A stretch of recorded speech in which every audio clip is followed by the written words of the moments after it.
2025년 8월 전 세계 언론이 동시에 보도한 충격적인 소식이 있었습니다. 전 세계 아이들이 따라 부른 단순한 동요 하나가 사실은 수십억 달러 전쟁의 중심에 있었다는 거예요. 미국 대법원까지 뒤흔든 이 노래의 정체는 무엇일까요? 거대한 글로벌 기업들이 한국의 작은 회사를 향해 일제히 공격을 퍼부었습니다. 이건 원래 우리 것이라며 천문학적 손해배상을 요구했어요. 심지어 협박과 위협까지 서슴지 않았습니다. 전 세계 언론들이 한국 회사를 조롱하며 애들 노래에 불과하다고 비웃었어요. 하지만 그 순간 누구도 예상하지 못한 일이 벌어졌습니다. 미국 법정에서 첫 번째 반전이 터졌고 상황이 완전히 뒤바뀌기 시작했어요. 설마 했던 모든 사람들이 경악했습니다. 그런데 더 큰 충격이 기다리고 있었어요. 거대 기업들이 50억 달러 배상을 요구하며 전면전을 선포했습니다. 심지어 각국 정부까지 개입하기 시작했어요. 이 작은 동요 하나가 국제 외교 분쟁으로까지 번진 것이었습니다. 그리고 마침내 미국 대법원이라는 최후의 전장에서 모든 것이 결정되는 순간이 왔어요. 전 세계가 숨죽이며 지켜본 그 역사적인 날, 판결문이 낭독되자 법정이 완전히 뒤집혔습니다. 아무도 상상하지 못했던 결과가 발표됐어요. 도대체 어떤 동요가 이런 엄청난 국제 분쟁을 일으킨 걸까요? 그리고 마지막 순간에 터진 그 충격적인 반전은 무엇이었을까요? 한국의 작은 회사는 정말 거대한 글로벌 기업들을 이길 수 있었을까요? 지금부터 그 믿을 수 없는 진실을 모두 공개하겠습니다. 본격 이야기 시작 전에 구독과 좋아요, 정중히 부탁드립니다. 매일 새로운 사연으로 여러분께 감동을 드리겠습니다. 저는 이수진 국제저작권과 엔터테인먼트 법무를 12년째 전문으로 해온 변호사입니다. 하지만 바로 그 단순한 동요가 세계를 흔든 노래 이야기로 돌아가 보겠어요. 2024년 초부터 시작된 일이었습니다. 단순한 동요? 아니, 세계를 흔든 노래라는 표현이 정말 정확했어요. 아기상어라는 노래를 처음 들었을 때 누구도 이런 일이 벌어질 줄 몰랐어요. 뚜루루뚜루 아기상어라는 간단한 멜로디였어요. 하지만 이 노래가 전 세계를 완전히 바꿔놓았습니다. 2016년 한국의 작은 교육 콘텐츠 회사 스마트스터디에서 시작됐어요. 핑크퐁이라는 브랜드로 만든 아이들 동요였습니다. 김민석 대표와 작은 팀이 만든 3분짜리 영상이었어요. 처음에는 한국 아이들을 위한 교육용 콘텐츠였습니다. 하지만 유튜브에 올라간 순간부터 모든 것이 달라졌어요. 조회수가 폭발적으로 증가하기 시작했습니다. 처음 일주일에 10만 뷰였던 것이 한 달 만에 1000만 뷰가 됐어요. 3달 후에는 1억 뷰를 돌파했습니다. 1년이 지나자 놀라운 일이 벌어졌어요. 전 세계 아이들이 아기상어를 따라 부르기 시작한 것이었습니다. 미국의 한 어린이집에서 아이들이 아기상어를 부르는 영상이 화제가 됐어요. 영국에서도 비슷한 현상이 나타났습니다. 독일, 프랑스, 이탈리아에서도 아기상어 열풍이 불었어요. 심지어 브라질과 인도에서도 인기를 끌었습니다. 언어의 장벽을 뛰어넘는 신기한 현상이었어요. 아이들은 한국어 가사를 그대로 따라 불렀습니다. 뜻을 몰라도 멜로디와 리듬이 중독성이 있었어요. 부모들도 아이들과 함께 부르기 시작했습니다. 2018년에 접어들면서 더욱 놀라운 일이 벌어졌어요. 아기상어가 빌보드 핫백 차트에 진입한 것이었습니다. 동요가 팝송 차트에 들어간 것은 전례 없는 일이었어요. 최고 32위까지 올라갔습니다. 음악업계 전문가들이 깜짝 놀랐어요. 이런 현상은 음악사에서 찾아볼 수 없는 일이라고 분석했습니다. 유튜브 조회수는 계속 증가했어요. 2019년에 50억 뷰를 돌파했습니다. 2020년에는 100억 뷰를 넘어섰어요. 2021년 마침내 150억 뷰를 이룩했습니다. 이는 유튜브 역사상 가장 많이 본 영상이 된 것이었어요. 그 전까지 1위였던 데스파시토를 제치고 정상에 올랐습니다. 전 세계 언론이 이 현상에 주목하기 시작했어요. CNN에서 아기상어 현상을 특집으로 다뤘습니다. BBC에서도 한국 동요의 세계 정복이라는 제목으로 보도했어요. 뉴욕타임스는 아기상어가 어떻게 글로벌 히트가 됐는지 분석 기사를 실었습니다. 음악 평론가들은 아기상어의 성공 요인을 분석했어요. 단순하지만 강력한 멜로디가 핵심이라고 평가했습니다. 반복적인 가사와 중독성 있는 리듬이 아이들에게 어필했다고 분석했어요. 색감이 화려하고 캐릭터가 귀여운 애니메이션도 한몫했습니다.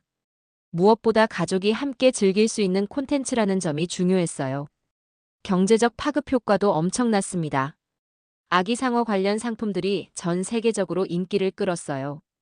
인형, 의류, 문구용품, 심지어 식품까지 출시됐습니다. 라이선싱 수익만 수백억 원에 달했어요. 스마트 스터디는 작은 스타트업에서 글로벌 기업으로 성장했습니다. 직원 수가 10배 이상 늘어났어요. 해외 지사도 여러 곳에 설립했습니다. 아기상어는 이제 단순한 동요가 아니라 하나의 브랜드가 됐어요. 뮤지컬, 영화, 게임 등 다양한 분야로 확장됐습니다. 심지어 아기상어 테마파크 건설 계획도 발표됐어요. 한국의 작은 아이디어가 전 세계적인 문화 콘텐츠로 성장한 것이었습니다. 하지만 성공이 클수록 시련도 따라왔어요. 아기상어의 인기가 절정에 달했을 때 예상치 못한 일이 벌어졌습니다. 해외에서 저작권 분쟁이 시작된 것이었어요. 여러 기업들이 아기상어의 원작자라고 주장하기 시작했습니다. 이것이 거대한 법정 싸움의 시작이었어요. 아기상어의 성공이 절정에 달했을 때 예상치 못한 공격이 시작됐어요. 거대한 그림자 등장이라는 표현이 정말 섬뜩했어요. 2022년 초 미국의 거대 엔터테인먼트 회사 워너뮤직 그룹에서 충격적인 발표를 했어요. 아기상어의 원작은 자신들이 소유하고 있다고 주장한 것이었습니다. 워너뮤직 법무팀장 제임스 윌슨이 기자회견을 열었어요. 제임스 윌슨이 단호하게 말했어요. 아기상어는 우리가 1990년대에 제작한 베이비 샤크의 표절작이라고 주장했어요. 한국 회사가 우리의 지적 재산권을 침해했다고 강력히 비난했습니다. 즉시 저작권 사용료와 손해배상을 요구한다고 선언했어요. 이 발표가 나오자 전 세계 언론이 들썩였습니다. CNN이 긴급 속보로 이 소식을 전했어요. 한국의 글로벌 히트 동요가 저작권 분쟁에 휘말렸다고 보도했습니다. BBC도 비슷한 내용으로 뉴스를 내보냈어요. 며칠 후 더 큰 충격이 기다리고 있었어요. 독일의 음반 회사 유니버설 뮤직도 비슷한 주장을 했습니다. 유니버설 뮤직 유럽 본부장 한스 밀러가 성명을 발표했어요. 한스 밀러가 주장했어요. 베이비 샤크라는 곡은 이미 1980년대에 독일에서 만들어진 전래 동요라고 말했어요. 한국 회사가 이를 무단으로 사용했다고 비판했습니다. 법적 조치를 취하겠다고 경고했어요. 프랑스의 음악 출판사 에디시옹 살라베르도 가세했습니다. 에디시옹 살라베르 대표 피에르 뒤바가 언론과 인터뷰했어요. 피에르 뒤바가 강조했어요. 베이비 샤크는 프랑스 전통 민요에서 유래된 것이라고 주장했어요. 한국이 서구 음악을 도용해서 자신들 것인 양 포장했다고 비난했습니다. 국제적인 저작권 침해 사건이라고 규정했어요. 심지어 호주의 한 음악회사도 비슷한 주장을 했습니다. 호주 뮤직 퍼블리싱 대표 마이클 존슨이 나섰어요. 마이클 존슨이 주장했어요. 베이비 샤크는 호주 원주민 전래 동요와 매우 유사하다고 말했어요. 한국이 호주 문화를 무단으로 도용했다고 비판했습니다. 이런 연쇄적인 공격에 스마트 스터디는 큰 충격을 받았어요. 김민석 대표는 믿을 수 없다는 반응을 보였습니다. 김민석 대표가 긴급 기자회견을 열었어요. 우리는 아기상어를 완전히 독창적으로 만들었다고 강조했어요. 어떤 기존 곡도 참고하지 않았다고 단언했습니다. 이런 주장들은 근거 없는 억지라고 반박했어요. 하지만 상황은 계속 악화됐습니다. 각국의 음악 회사들이 연합해서 더 강력한 압박을 가했어요. 수십억 달러 규모의 손해배상을 요구했습니다. 아기상어 관련 모든 수익을 내놓으라고 주장했어요. 심지어 아기상어 유통 중단까지 요구했습니다. 국제음악 저작권 기구들도 움직이기 시작했어요. 미국 음악 저작권 협회 아스캡이 조사에 나섰습니다. 유럽 음악 저작권 연맹도 비슷한 움직임을 보였어요. 이들은 아기상어의 저작권 귀속을 재검토하겠다고 발표했습니다. 국제적인 압박이 거세졌어요. 각국 정부까지 개입하기 시작했습니다. 미국 상무부에서 한국 정부에 공식 항의를 했어요. 독일 외무부도 비슷한 입장을 표명했습니다. 한국의 지적재산권 보호 의지를 의심한다고 비판했어요. 언론들도 대부분 서구 기업들의 편을 들었습니다. 뉴욕타임스는 한국의 창의성에 의문을 제기하는 기사를 실었어요. 워싱턴 포스트도 한국이 서구 문화를 도용한다는 논조로 보도했습니다. 영국 가디언지는 K-팝의 어두운 면이라는 제목으로 비판 기사를 썼어요. 이런 공격적인 보도가 연일 계속됐습니다. 한국 내부에서도 우려의 목소리가 나왔어요. 일부 전문가들은 스마트 스터디가 타협하는 것이 좋겠다고 조언했습니다. 거대 기업들과 맞서 싸우기에는 역량이 부족하다는 의견이었어요. 법정 비용만으로도 회사가 망할 수 있다고 경고했습니다. 하지만 김민석 대표와 스마트 스터디 팀은 다른 생각이었어요. 절대 굴복하지 않겠다고 다짐했습니다. 진실은 반드시 밝혀질 것이라고 확신했어요. 작은 한국 회사와 글로벌 자본의 전쟁이 본격적으로 시작된 것이었습니다. 수십억 달러가 걸린 싸움에 막이 올랐어요. 전 세계가 이 싸움의 결과를 주목하기 시작했습니다. 거대한 압박 속에서도 스마트 스터디는 굴복하지 않았어요. 포기하지 않는 자존심이라는 표현이 정말 적절했어요. 저는 이 시점에서 법무자문으로 스마트 스터디와 함께하게 됐어요. 김민석 대표의 의지가 얼마나 확고한지 직접 목격했거든요. 외신 기자들의 반응은 정말 가혹했어요. CNN의 아시아 담당 기자 마크 톰슨이 특히 비판적이었어요. 마크 톰슨이 방송에서 말했어요. 한국 회사가 만든 것은 그저 애들 노래에 불과하다고 폄하했어요. 진짜 음악을 만드는 서구 기업들의 창작물을 훔친 것이라고 비난했습니다. 한국인들의 창의성을 의심한다고 직설적으로 표현했어요. BBC의 기자 사라 윌슨도 비슷한 논조였어요. 사라 윌슨이 인터뷰에서 언급했어요. 아시아 국가들이 서구 문화를 모방하는 것은 흔한 일이라고 말했어요. 이번 사건도 그런 맥락에서 이해해야 한다고 주장했습니다. 오리지널리티보다는 상업적 성공에만 관심이 있다고 비판했어요. 독일 슈피겔지의 기자 한스 베르너도 가세했어요. 한스 베르너가 기사에서 썼어요. 한국의 문화산업은 서구의 아류작에 불과하다고 혹평했어요. 독창성이 없는 모방 문화라고 규정했습니다. 이번 사건이 그 증거라고 단정했어요. 하지만 김민석 대표와 스마트 스터디 팀은 물러서지 않았어요. 김민석 대표가 전 직원을 모아놓고 연설했어요. 우리는 분명히 진실을 밝혀낼 것이라고 다짐했어요. 아기상어는 우리의 순수한 창작물이라고 강조했습니다. 어떤 압박에도 굴복하지 않겠다고 선언했어요. 스마트 스터디는 치밀한 대응 전략을 세웠어요. 최고의 국제 변호사팀을 구성했습니다. 미국의 저명한 지적재산권 전문 로펌 윌머 헤이를 고용했어요. 영국의 최고 변호사 사무소 클리포드 챈스와도 계약했습니다.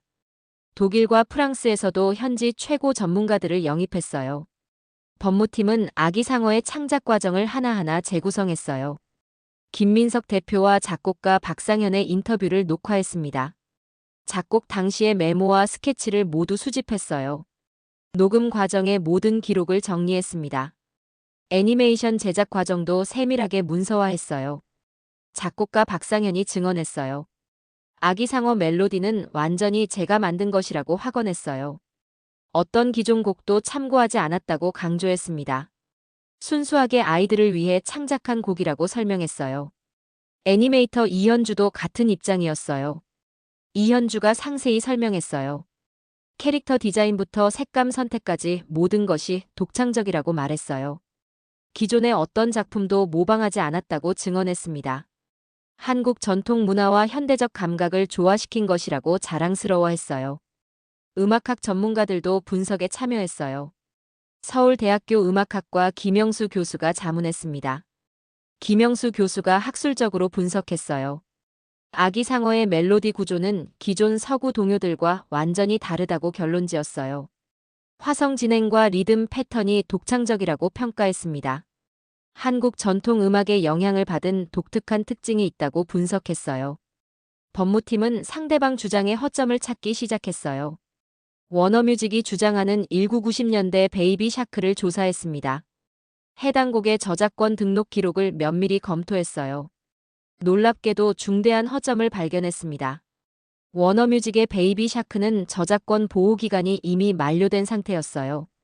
게다가 원작자가 워너뮤직이 아닌 다른 사람으로 기록되어 있었습니다. 독일 유니버설 뮤직의 주장도 마찬가지였어요. 그들이 근거로 제시한 전래 동요는 실제로는 공유 저작물이었습니다. 특정 회사가 독점할 수 있는 성격의 것이 아니었어요. 프랑스 에디시옹 살라베르의 주장은 더욱 허무했습니다. 그들이 말하는 전통 민요는 실제 존재하지 않는 것으로 판명됐어요. 법무팀이 프랑스 국립도서관까지 조사했지만 그런 민요는 찾을 수 없었습니다. 스마트 스터디는 이런 증거들을 차근차근 정리했어요. 편곡, 애니메이션, 가사 모든 디테일이 무기가 되고 있었습니다. 상대방의 근거 없는 주장들이 하나씩 무너지고 있었어요. 김민석 대표가 다시 기자회견을 열었어요. 우리는 진실의 확신을 가지고 있다고 당당히 말했어요. 모든 증거를 법정에서 공개하겠다고 선언했습니다. 정당한 권리를 지키기 위해 끝까지 싸우겠다고 다짐했어요. 한국 정부도 스마트 스터디를 지원하기 시작했어요. 문화체육관광부에서 공식 성명을 발표했습니다. 한국의 창의적 콘텐츠를 보호하겠다고 약속했어요. 필요한 모든 지원을 아끼지 않겠다고 밝혔습니다. 국제 무대에서의 첫 번째 대결이 시작되려 하고 있었어요. 드디어 첫 번째 법정 대결의 날이 다가왔어요. 법정에서 벌어진 첫 반전이라는 표현이 정말 극적이었어요. 저는 이 순간을 직접 목격하면서 한국인으로서 가슴이 뛰는 것을 느꼈어요. 중간 판결에서 예상과 달리 한국 측에 유리한 판단이 나오고 설마 하던 분위기가 순식간에 뒤집히는 모습이 짜릿했거든요. 2022년 9월 15일 뉴욕 남부지방법원에서 첫 번째 공판이 열렸어요. 전 세계 언론이 주목하는 가운데 역사적인 재판이 시작됐습니다. 법정 안은 기자들과 변호사들로 가득 찼어요. 워너뮤직 측에서는 최고의 변호사팀이 출석했습니다. 워너뮤직의 수석 변호사 로버트 스미스가 나섰어요. 로버트 스미스는 할리우드 엔터테인먼트 업계에서 전설적인 인물이었어요. 수많은 저작권 분쟁에서 승리한 경력이 있었습니다. 스마트 스터디 측에서는 윌머 헤일의 파트너 변호사 제니퍼 리가 대표로 나섰어요. 제니퍼 리는 아시아계 미국인으로 지적재산권 분야에 떠오르는 스타였습니다. 김민석 대표도 법정에 직접 출석했어요. 재판장 윌리엄 존슨 판사가 입장했습니다. 윌리엄 존슨 판사는 지적재산권 분야의 권위자였어요. 공정하고 치밀한 판결로 유명한 분이었습니다. 워너뮤직 측이 먼저 주장을 펼쳤어요. 로버트 스미스 변호사가 일어났습니다. 로버트 스미스가 법정에서 주장했어요. 아기 상어는 명백히 우리의 베이비 샤크를 표절한 것이라고 강조했어요. 멜로디와 구조가 거의 동일하다고 지적했습니다. 한국 회사가 국제적인 저작권을 무시했다고 비난했어요. 하지만 제니퍼 리 변호사의 반박이 강력했습니다. 제니퍼 리가 차분하게 대응했어요. 워너뮤직의 주장은 사실과 다르다고 반박했어요. 아기 상어는 완전히 독창적인 작품이라고 강조했습니다. 상대방이 제시한 증거들의 허점을 하나씩 지적했어요. 제니퍼 리가 핵심 증거를 제시했습니다. 워너뮤직이 주장하는 베이비 샤크의 저작권 등록 기록을 공개했어요.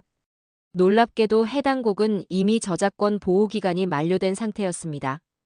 게다가 원작자가 워너뮤직이 아닌 익명의 작곡가로 되어 있었어요. 법정 안이 술렁거렸습니다. 워너뮤직 측 변호사들이 당황하는 기색이 역력했어요. 로버트 스미스가 급히 추가 자료를 검토했습니다. 윌리엄 존슨 판사가 관심을 보였어요. 이 부분에 대해 더 자세한 설명을 요구했습니다. 제니퍼 리가 계속해서 증거를 제시했어요.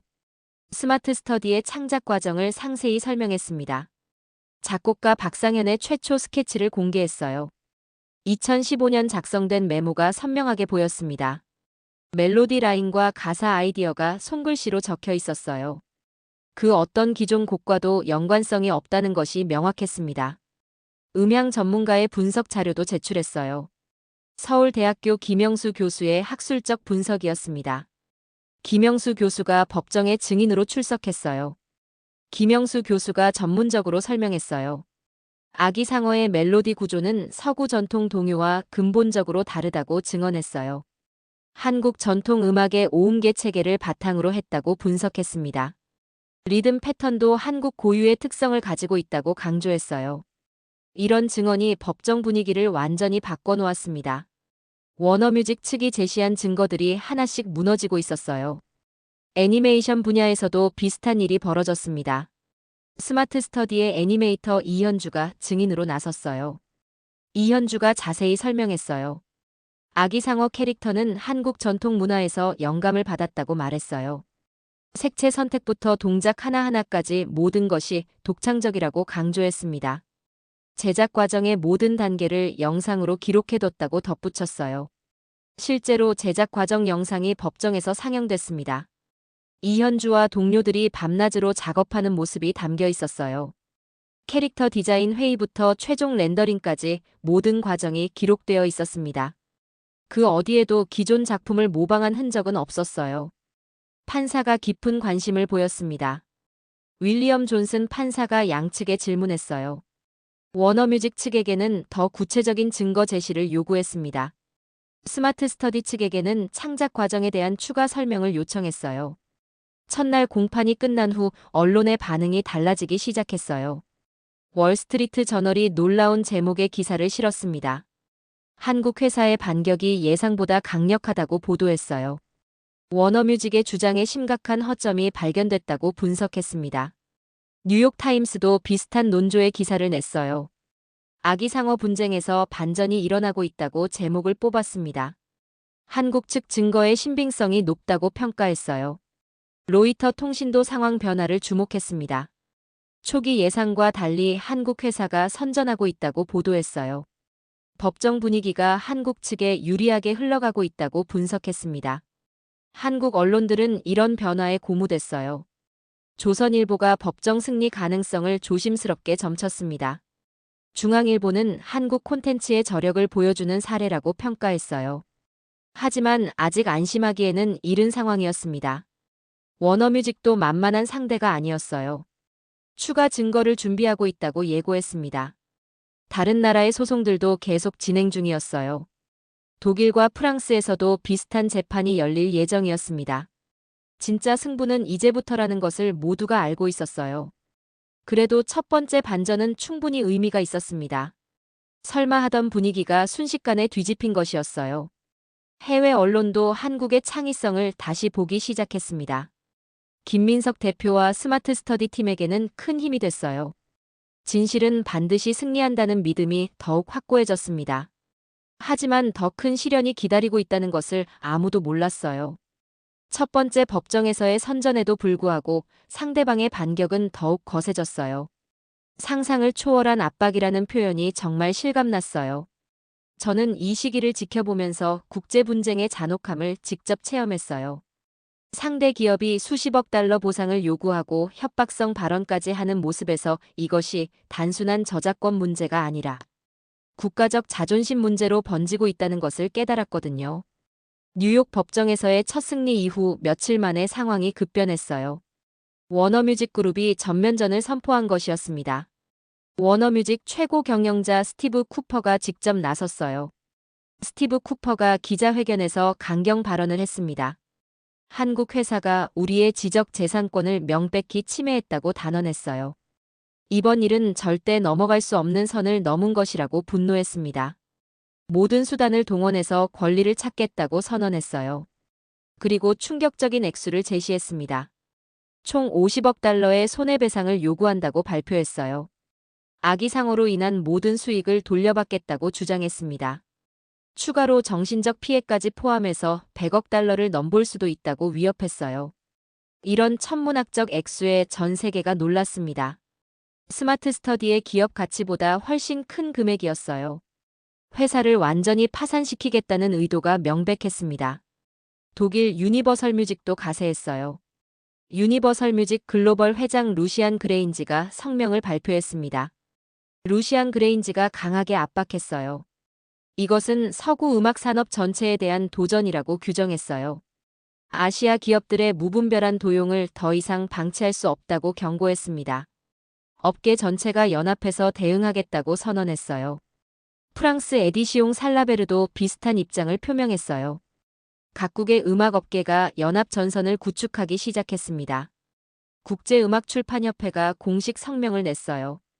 아기상어 사건을 업계 전체의 문제로 인식한다고 발표했습니다. 모든 회원사가 연대해서 대응하겠다고 약속했어요. 상황은 더욱 악화됐습니다. 미국 의회에서도 이 문제가 거론되기 시작했어요.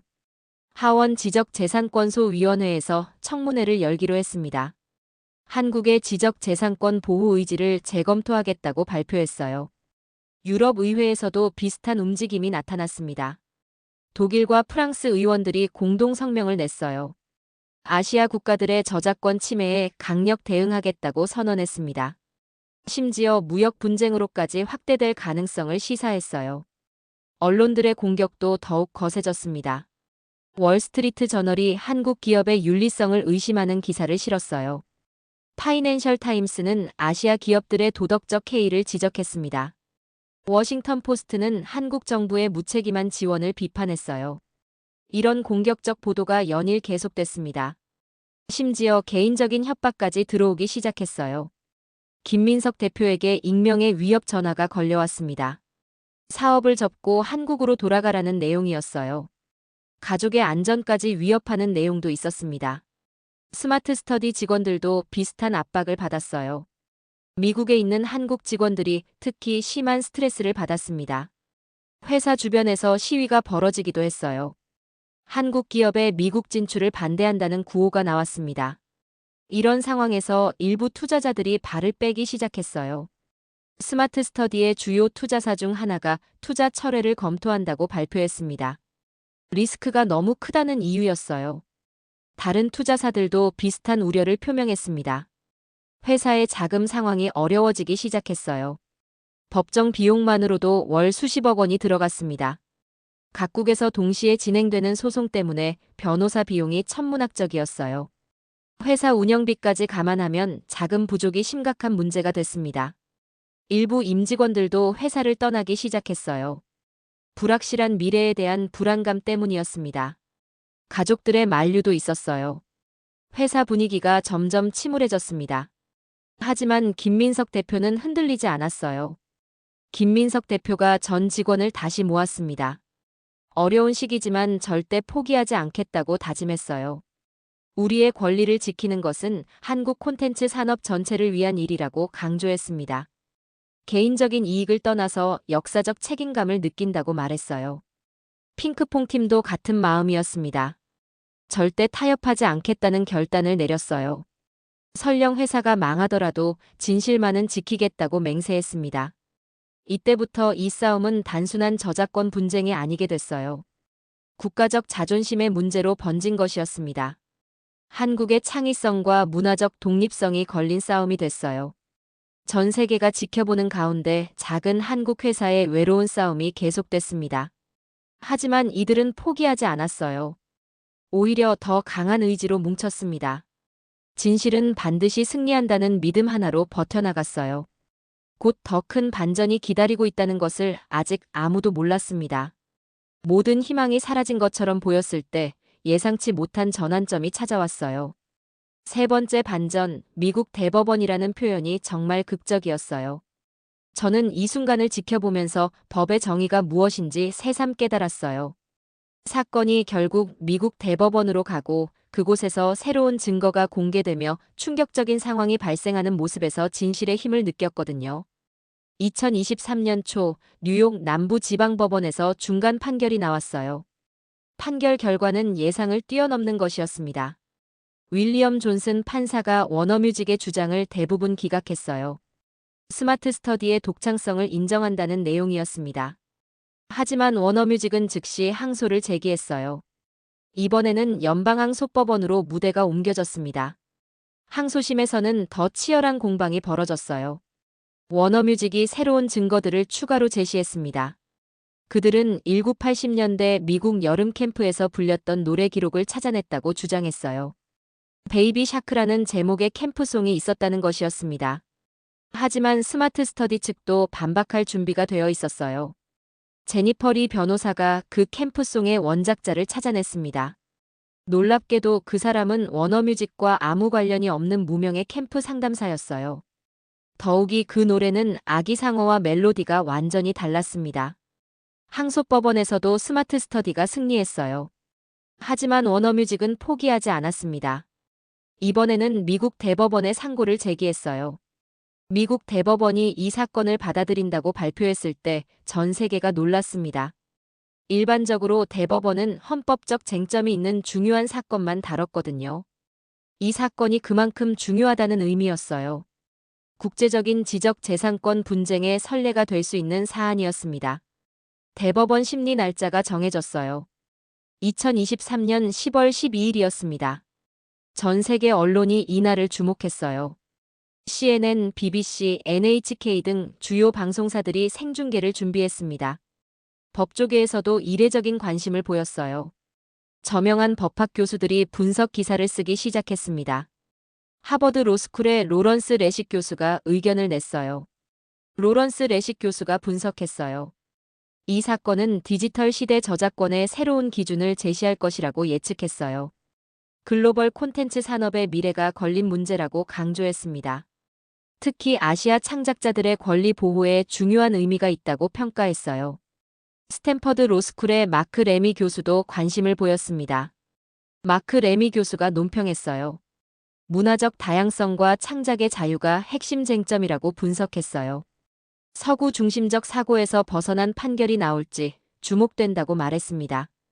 대법원 심리 준비 과정에서 놀라운 일이 벌어졌어요. 스마트 스터디 법무팀이 새로운 증거를 발견한 것이었습니다. 미국 의회 도서관에서 찾아낸 자료였어요. 1910년대에 제작된 미국 동요집에서 베이비 사크라는 노래를 발견했습니다. 그런데 이 노래는 워너뮤직이 주장하는 것과 완전히 달랐어요. 멜로디도 다르고 가사도 달랐습니다. 더 중요한 것은 이 노래가 이미 퍼블릭 도메인으로 분류되어 있다는 점이었어요. 아무도 독점적 권리를 주장할 수 없는 상태였습니다. 제니퍼 리 변호사가 흥분해서 말했어요. 이것은 게임 체인저가 될 수 있다고 확신했어요. 워너뮤직의 주장 근거가 완전히 무너질 수 있다고 분석했습니다. 하지만 워너뮤직 측도 반격을 준비하고 있었어요. 그들은 국제적인 로비 활동을 강화했습니다. 미국 정부와 의회에 압력을 가하기 시작했어요. 한국의 불공정한 경쟁을 막아야 한다고 주장했습니다. 유럽연합에서도 비슷한 움직임이 나타났어요. 독일과 프랑스 정부가 미국에 외교적 압력을 가했습니다. 서구 문화 산업을 보호해야 한다는 논리였어요. 일본 정부마저 이 문제에 개입하기 시작했어요. 아시아 내에서의 경쟁 구도 때문이었습니다. 한국 콘텐츠의 급성장을 견제하려는 의도가 엿보였어요. 이런 국제적 압력 속에서 한국 정부의 역할이 중요해졌습니다. 문재인 대통령이 직접 이 문제에 관심을 표명했어요. 한국의 창의적 콘텐츠를 보호하겠다고 공언했습니다. 외교부와 문체부가 공조체제를 구축했어요. 주미 한국 대사관이 적극적인 로비 활동을 펼쳤습니다. 미국 내 한인 사회도 뭉쳤어요. 한미 변호사 협회가 지원에 나섰습니다. 재미 한인 기업인들이 성금을 모으기 시작했어요. 실리콘밸리의 한인 IT 기업가들도 지지를 표명했습니다. 드디어 대법원 심리날이 다가왔어요. 워싱턴 DC의 대법원 건물 앞에는 수백 명의 기자들이 몰렸습니다. 한국에서도 특파원들이 대거 파견됐어요. 전 세계가 이 역사적인 순간을 지켜보고 있었습니다. 한순간 모든 판세가 다시 흔들릴 수 있는 순간이 왔어요. 진실과 정의가 승리할 수 있을지 모든 이의 관심이 집중됐습니다. 드디어 운명의 날이 밝았어요. 누구도 예측 못한 마지막 순간이라는 표현이 정말 가슴을 뛰게 했어요. 저는 이 순간을 직접 목격하면서 역사가 만들어지는 현장에 있다는 것을 실감했어요. 변호사조차 긴장한 최종 판결 직전에 전 세계 기자들이 숨죽이며 지켜보고 판결문이 낭독되자 법정 안에서 폭발한 반응을 보며 소름이 돋았거든요. 2023년 10월 12일 오전 10시 워싱턴 DC 대법원이었어요. 법정 안은 숨막히는 긴장감으로 가득했습니다. 9명의 대법관이 입장했어요. 수석 대법관 존 로버츠가 가운데 자리에 앉았습니다. 양측 변호사들의 표정이 극도로 긴장되어 있었어요. 제니퍼 리 변호사는 차분해 보이려 노력했지만 손이 떨리고 있었습니다. 워너뮤직의 로버트 스미스 변호사도 마찬가지였어요. 김민석 대표는 방청석에서 조용히 기도하고 있었습니다. 존 로버츠 대법관이 심리를 시작한다고 선언했어요. 먼저 워너뮤직 측이 최종 변론을 펼쳤습니다. 로버트 스미스가 일어서서 마지막 호소를 했어요. 로버트 스미스가 간절하게 말했어요. 이것은 단순한 저작권 분쟁이 아니라 서구 문화 산업의 생존이 걸린 문제라고 강조했어요. 아시아 기업들의 무분별한 모방을 막아야 한다고 주장했습니다. 미국의 창의적 리더십을 지켜달라고 호소했어요. 하지만 대법관들의 반응은 냉담했습니다. 소니아 소토마요르 대법관이 날카로운 질문을 던졌어요. 소니아 소토마요르가 추궁했어요. 그렇다면 당신들이 제시한 구체적인 증거는 무엇인가요? 라고 물었어요. 멜로디의 유사성을 입증할 수 있는 자료가 있나요? 라고 재차 확인했습니다. 로버트 스미스가 당황하며 대답했어요. 하지만 그의 답변은 설득력이 부족했습니다. 이번에는 스마트 스터디 측 차례였어요. 제니퍼 리가 천천히 일어났습니다. 제니퍼 리가 자신감 있게 시작했어요. 존경하는 대법관님들, 오늘 우리는 진실의 순간을 맞이했다고 말했어요. 아기상어는 한국 작곡가의 순수한 창작물이라고 단언했습니다. 그리고 결정적인 증거를 제시할 시간이라고 선언했어요. 제니퍼 리가 새로운 자료를 공개했습니다. 의회 도서관에서 발견한 1910년대 동요집이었어요. 거기에 수록된 베이비 샤크는 워너뮤직이 주장하는 것과 완전히 달랐습니다. 더욱이 이미 퍼블릭 도메인으로 분류되어 있었어요. 법정안이 술렁거렸습니다. 워너뮤직 측 변호사들이 급히 서류를 뒤적거렸어요. 제니퍼 리가 계속해서 설명했어요. 또한 우리는 아기상어 창작 과정의 모든 단계를 투명하게 공개했다고 강조했어요. 어떤 기존 작품도 참고하지 않았다는 것이 명백하다고 주장했습니다. 이것은 문화적 다양성과 창작의 자유를 지키는 문제라고 역설했어요. 엘레나 케이건 대법관이 관심을 보였어요. 엘레나 케이건이 질문했어요. 그렇다면 이 사건이 향후 국제적 저작권 분쟁에 어떤 선례가 될 것이라고 보십니까? 라고 물었어요. 제니퍼 리가 명확하게 답변했습니다.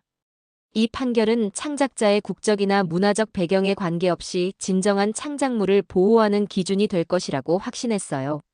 문화 제국주의적 사고를 배제하고 순수한 창의성을 인정하는 역사적 순간이 될 것이라고 강조했습니다. 닐 고서치 대법관도 예리한 질문을 던졌어요. 닐 고서치가 워너뮤직 측에게 물었어요. 당신들이 제시한 베이비 샤크의 저작권 등록 기록에 심각한 하자가 있어 보이는데 이에 대해 어떻게 설명하시겠습니까? 라고 추궁했어요. 로버트 스미스가 식은땀을 흘리며 답변하려 했지만 설득력 있는 대답을 하지 못했습니다. 클라렌스 토마스 대법관이 핵심을 짚었어요. 클라렌스 토마스가 지적했어요. 이 사건의 본질은 거대 기업이 약소국의 창작자를 압박하는 구조적 문제가 아닌가요? 라고 날카롭게 분석했어요. 경제력의 차이를 이용한 불공정한 소송이라는 의혹이 있다고 덧붙였습니다. 이 발언의 법정 분위기가 완전히 바뀌었어요. 대법관들의 표정에서 워너뮤직에 대한 회의적 시각이 역력했습니다. 변론이 끝나고 대법관들이 퇴정했어요. 판결은 한 달 후에 나올 예정이었습니다. 그 한 달은 모든 이에게 초조한 기다림의 시간이었어요. 각종 추측과 분석이 언론을 장식했습니다. 법조계 전문가들은 대체로 스마트 스터디에 유리할 것이라고 예측했어요. 하지만 확신할 수는 없는 상황이었습니다. 드디어 2023년 11월 15일 판결 발표일이 왔어요. 다시 한번 전 세계의 이목이 워싱턴 DC에 집중됐습니다. 대법원 앞에는 한국 교민들과 지지자들이 모였어요. 아기상어 인형을 들고 응원하는 아이들도 있었습니다. 오전 10시 대법관들이 입장했어요. 존 로버츠 대법관이 판결문을 들고 일어섰습니다. 법정안이 정적에 잠겼어요. 전 세계 수억 명이 이 순간을 지켜보고 있었습니다. 존 로버츠 대법관이 판결문 낭독을 시작했어요. 본 법원은 만장일치로 다음과 같이 판결한다고 선언했습니다. 만장일치라는 말에 모든 이가 깜짝 놀랐어요. 9명의 대법관이 모두 같은 의견이라는 뜻이었습니다. 존 로버츠 대법관이 계속 낭독했어요. 피고 스마트 스터디의 아기상어는 독창적인 창작물로 인정되며 원고 워너뮤직 그룹의 저작권 침해 주장은 근거가 없다고 판단한다고 발표했어요. 또한 창작자의 문화적 배경은 저작권 보호의 기준이 될 수 없으며 순수한 창의성만이 유일한 판단 기준이라고 명시했습니다. 법정 안에서 폭발적인 반응이 일어났어요. 김민석 대표가 눈물을 흘리며 하늘을 올려다봤습니다. 제니퍼 리 변호사와 법팀이 서로 끌어안았어요. 방청석에 한국인들이 환호성을 질렀습니다. 워너뮤직 측은 충격에 빠진 표정이었어요. 로버트 스미스 변호사는 고개를 떨구고 있었습니다. 대법원 밖에서 기다리던 사람들에게도 소식이 전해졌어요. 한국 교민들이 태극기를 흔들며 기뻐했습니다. 아이들이 아기상어 노래를 부르기 시작했어요. 전 세계 언론이 이 역사적 순간을 생중계했습니다. CNN이 속보로 한국의 완전 승리를 전했어요. BBC도 비슷한 내용으로 긴급 뉴스를 내보냈습니다. 한국에서는 새벽 시간이었지만 수많은 사람들이 환호했어요. 청와대에서 축하 성명을 발표했습니다. 문화체육관광부 장관이 역사적 승리라고 평가했어요. 이 순간은 정말 아무도 예측하지 못했던 결과였어요. 만장일치 승리는 상상을 뛰어넘는 성과였습니다. 한국의 창의성이 세계 최고 법원에서 인정받은 순간이었어요. 작은 나라의 작은 회사가 거대한 글로벌 기업을 이긴 기적이었습니다. 대법원의 역사적 판결이 세상에 미친 파장은 상상을 초월했어요. 노래가 남긴 의미라는 표현이 정말 깊이 있었어요. 저는 이 결과를 지켜보면서 법이 정의롭게 작동할 때의 감동을 온몸으로 느꼈어요. 결과가 단순한 승패가 아니었고 세계가 이제 한국의 창의성을 다시 보게 되며 K-팝, K-드라마에 이어 K-동요까지 문화 강국의 위상을 각인시킨 사건이 되었다는 것을 깨달았거든요. 판결 발표 직후 전 세계의 반응이 쏟아져 나왔어요. 가장 먼저 변화를 보인 것은 미국 언론들이었습니다. 뉴욕타임스가 사설을 통해 자성의 목소리를 냈어요. 뉴욕타임스 편집진이 인정했어요. 우리는 아시아 창작자들의 능력을 과소평가했다고 솔직히 고백했어요. 문화적 편견 없이 순수한 창의성을 평가해야 한다고 반성했습니다. 이번 판결이 미국 사회에 중요한 교훈을 주었다고 평가했어요. 워싱턴 포스트도 비슷한 논조의 기사를 실었습니다. 한국의 문화적 역량을 새롭게 인식해야 한다고 주장했어요. 더 이상 서구 중심적 사고로는 글로벌 문화 시장을 이해할 수 없다고 분석했습니다. 월스트리트 저널은 경제적 관점에서 접근했어요. 한국 콘텐츠 산업의 잠재력을 재평가해야 한다고 강조했습니다. 스마트 스터디 같은 혁신적 기업들이 새로운 투자 기회를 제공한다고 분석했어요. 유럽 언론들의 반응도 놀라웠습니다.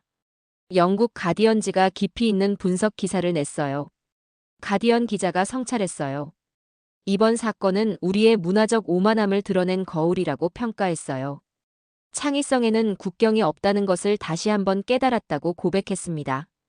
독일 슈피겔지도 입장을 바꿨어요. 한국의 창작 능력을 의심했던 과거 기사들을 공개적으로 사과했습니다. 앞으로는 편견 없는 시각으로 아시아 문화를 바라보겠다고 약속했어요. 프랑스 르몽드지는 더욱 적극적이었습니다. 한국 문화의 우수성을 집중 조명하는 특집 기획을 시작했어요. K-팝, K-드라마에 이어 K-동요까지 세계를 정복한 한국의 저력을 분석했습니다. 일본 언론들의 변화도 인상적이었어요.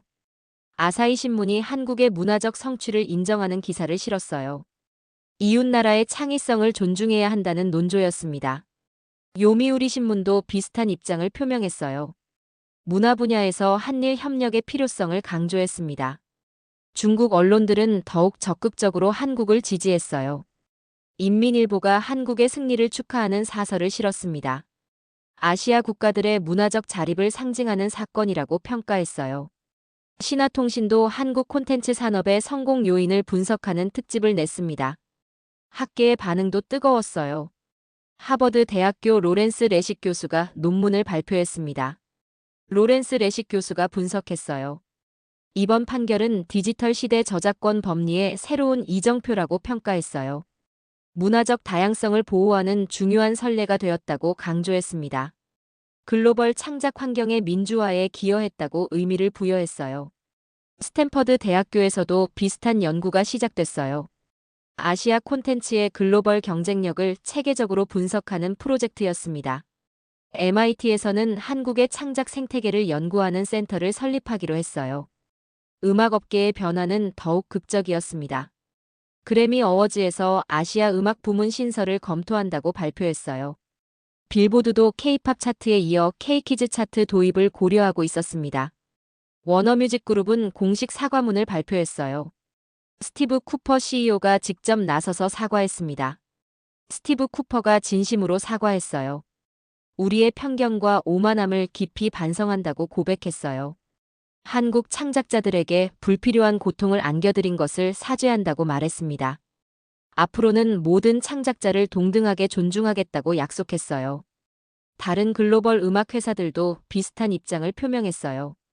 유니버설 뮤직, 소니 뮤직 등이 연달아 사과 성명을 냈습니다. 아시아 아티스트들과의 협력을 확대하겠다고 발표했어요. 경제적 파급 효과도 엄청났습니다. 스마트 스터디의 기업 가치가 급상승했어요. 새로운 투자 제안이 쏟아져 들어왔습니다. 글로벌 진출을 위한 파트너십 요청도 많았어요. 한국 콘텐츠 업계 전체가 호황을 맞았습니다. K 콘텐츠에 대한 해외 투자가 급증했어요. 코스닥 상장 콘텐츠 기업들의 주가가 연일 상한가를 기록했습니다. 정부도 이런 성과를 적극 활용했어요. 한국판 뉴딜의 핵심 사업으로 콘텐츠 산업을 선정했습니다. 해외 진출 지원 예산을 대폭 늘렸어요. K 콘텐츠 글로벌 펀드를 조성하기로 했습니다. 김민석 대표는 이런 변화에 감격했어요. 김민석 대표가 소감을 밝혔어요. 개인적인 승리가 아니라 한국 전체의 승리라고 겸손하게 말했어요. 모든 창작자들이 국적과 상관없이 공정한 대우를 받는 세상이 되었으면 좋겠다고 바람을 표현했습니다. 아기상어의 성공이 다른 창작자들에게 희망이 되었으면 한다고 덧붙였어요. 교육계에서도 이 사건을 주목했어요. 미국 여러 대학에서 이 사례를 교재로 사용하기 시작했습니다. 법학과에서는 국제 저작권 분쟁의 모범 사례로 다뤘어요. 경영학과에서는 글로벌 브랜딩 전략의 성공 사례로 분석했습니다. 문화학과에서는 문화적 다양성과 창의성의 관계를 연구하는 자료로 활용했어요. 이제 아기상어는 단순한 동요가 아니었어요. 문화적 자존심과 창작자의 권리를 상징하는 아이콘이 됐습니다. 작은 한국 회사가 거대한 글로벌 기업에 맞서 진실을 지켜낸 감동적인 이야기였어요. 세계는 이제 한국의 창의성을 의심하지 않았습니다. K-팝, K-드라마에 이어 K-동요까지 세계적인 브랜드가 된 것이었어요. 문화 강국 한국의 위상이 확고히 자리 잡은 역사적 순간이었습니다. 노래가 남긴 의미는 정말 컸어요. 단순한 승패를 넘어서 문화적 정의가 실현된 것이었습니다. 이것은 진정 모든 창작자들을 위한 승리였어요.